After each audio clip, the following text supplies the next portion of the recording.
Hey everybody, today we're going to be fixing up some vintage G.I. Joe figures that I just got yesterday at a yard sale. I was super excited to find them.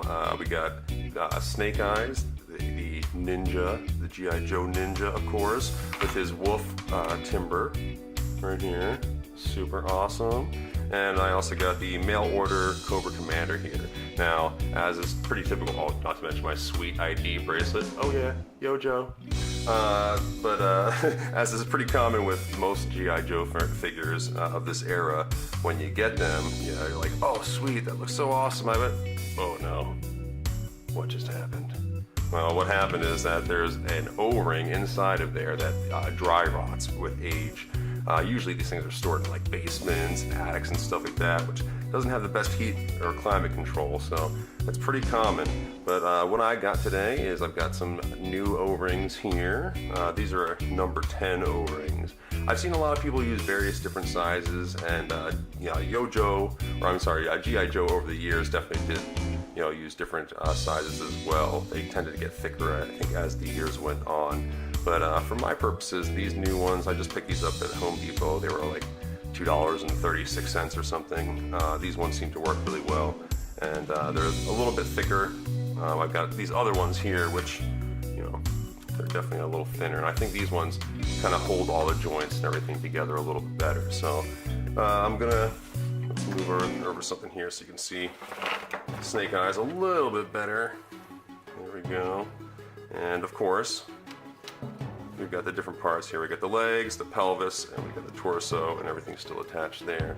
So what I'm going to do first is I'm going to go flip his torso over to the back, and there we've got this little hole here. I'm going to use a little tiny screwdriver. Make sure you use the right size one here. You don't want to use anything too big, because otherwise it'll be scratching the surface of the paint and stuff. So we're going to get this little tiny screw out of here, and it's often common with these as well. See it, but it's got a little rust on the screw there, which is pretty common for something that was an action figure and used pretty hard, played with in the dirt and the water and God knows where. So alright, so now we're gonna pop this apart. We use the screwdriver to help. That was easy. We got the back of the torso and the front of the torso, and of course the arms and the head. So what we're going to start with is we're going to take the O-ring and hook it onto the little hook on his legs there. See that there? I'm gonna place it around here like this. Hook it on like that, okay?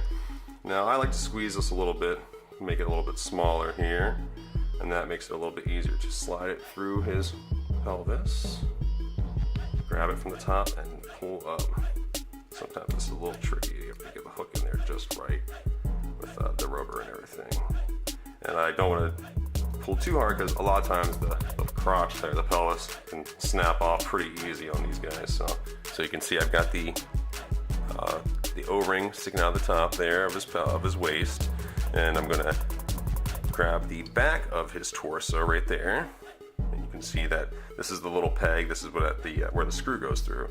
We're gonna loop that over that little peg, pull down, and put his waist on. Put his torso into his waistband there.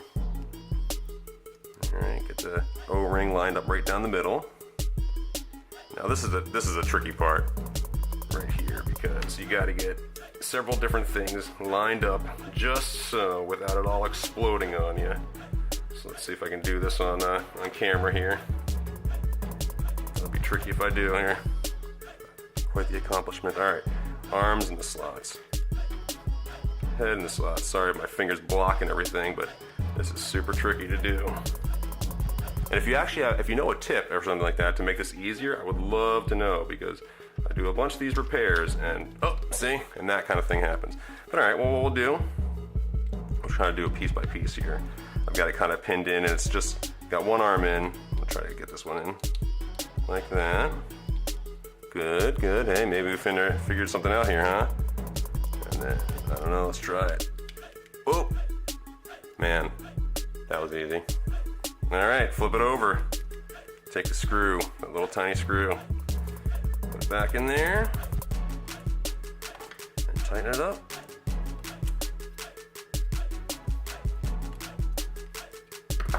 Boom. I mean, that thing, it's nice and tight.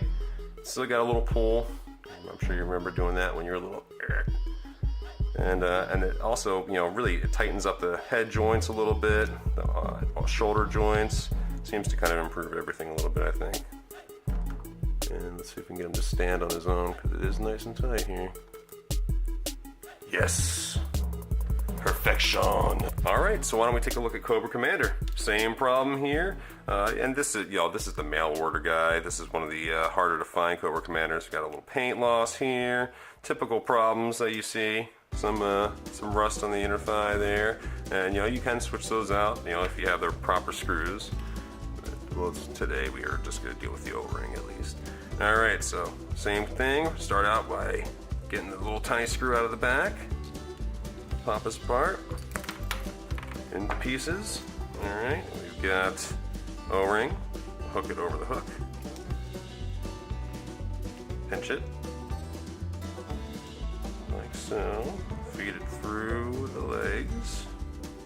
Or through the pelvis there. Pinch it from the top. Now slide it through. Yep, that was the easier one than the Snake Eyes one. He gave me a little more trouble there. All right, over the peg there. Back this torso. Get that situated. All right, now we're gonna try our new method here and see if it's gonna be easier for us. Make sure I have the arm in the correct position. Otherwise, you're gonna do all this work and then realize you did it the wrong way and have to redo it.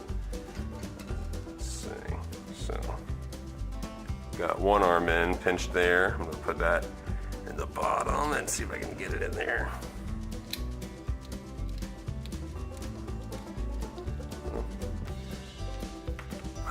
Not that time. Let's try again. Actually, I'm gonna try to get the two halves together. We'll just do it like that from the start. All right, got one side, front side and back side on there. Now comes one arm. Spread this a little bit.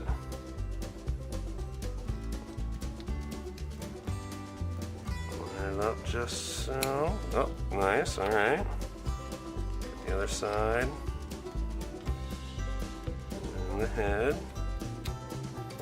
We're gonna kind of move this around until we get it all lined up in the right spot exactly. But boy, that's a lot easier than trying to hold everything together and doing it all in one quick move like that. All right. Screw in his back. Tighten it down. And boom, he is done.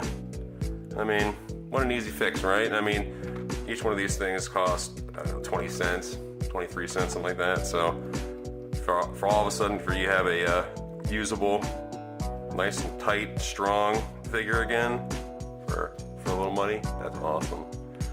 Yo, Joe, I guess you would say, go Cobra! All right, well, I hope you guys enjoyed watching this. If you have any tips or anything, or you know, if you use a different size O-ring and have had good success with it or something like that, let me know. But you know, this all in all was a super awesome find. I used to, you know, be bummed when I would find broken GI Joes, but they're so easy to fix that, you know, anyone can do it.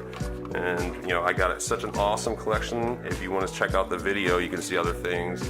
We got, you know, other vintage ones. We got Bazooka here. I mean, but the bubble's still attached. It popped a little bit and everything, but pretty awesome, man. I was super excited. It's a giant box of GI Joe, so I'll put a link to it, and please check it out. Thanks for watching, everybody. Yo, Joe.